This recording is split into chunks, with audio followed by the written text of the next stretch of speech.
Ramiro has been corresponding with me for over a year now, a year and a half, and copious correspondence. I try to reach out to everybody who gets an execution date, and not everybody responds, but Ramiro did, and he did it immediately. And he was very eager to learn about Jewish ideas regarding forgiveness and regarding repentance. He never, in his correspondence with me, and again, it was copious. I have here these letters, and you can see there's many, and artwork that he had given me in response to my emails to him. Never did he make excuses for his actions. He could have talked about his age, could have talked about the drugs, could have talked about his the abuse that he endured growing up, the lack of loving and supportive home. He could have talked about many things that led to his actions, but he didn't. Instead, he talked about how to make it right.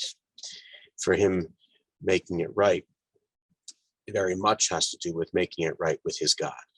Now, Ramiro identifies as a Messianic Christian, and that includes his understanding of different Jewish practices. And that's why he was eager to learn about forgiveness and about repentance. And we discussed this at length. I shared with him spiritual materials, different books, translations, Psalms, even a Star of David that he wanted to wear. And he's wearing one you'll see in the Clemency video. Amongst our correspondence, it so happened that I shared different things with him. And one of the things I shared was how in our congregation at the time, we were searching to help this woman who was seeking a kidney, an altruistic kidney donor, someone to donate their kidney,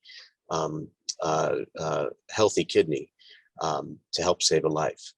It so happens that one of my esteemed colleagues, who's also on the board of Death Penalty Action, Rabbi Shmuley Yanklowitz, who joins us in the fight for abolition, he himself is an altruistic kidney donor. And I had been joining our congregation and putting word out on social media, trying to get the word out there. This was early last year, year and a half ago, and no takers. I just mentioned this, to Ramiro at one point, and he jumped on it, and he said he would like to do this, and he said, I'm not doing this to stop the execution. I know that this is the fate that I have, but I would like, in my interpretation of his intentions were that a way of saving a life, of giving back before his life is taken.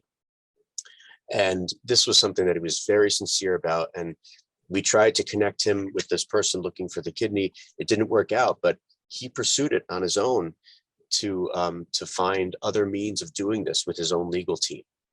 And they found other lawyers to assist and to find out what it would take for him to be an altruistic kidney donor, to do it before his slated execution. This has been going on for a long time. Well, it came to pass that there was somebody in line who might have been a match, but it ended up that he was not a match. But he was still able, according to law and according to his health and what any citizen can do, to donate his kidney to the bank of kidneys, and it would be used there and be given to somebody to save a life. That's a match. It's called being an altruistic kidney donor. He asked Texas for permission to do that, and Texas has denied that. So not only is Texas taking his life, but they are preventing him from his intention of saving another life.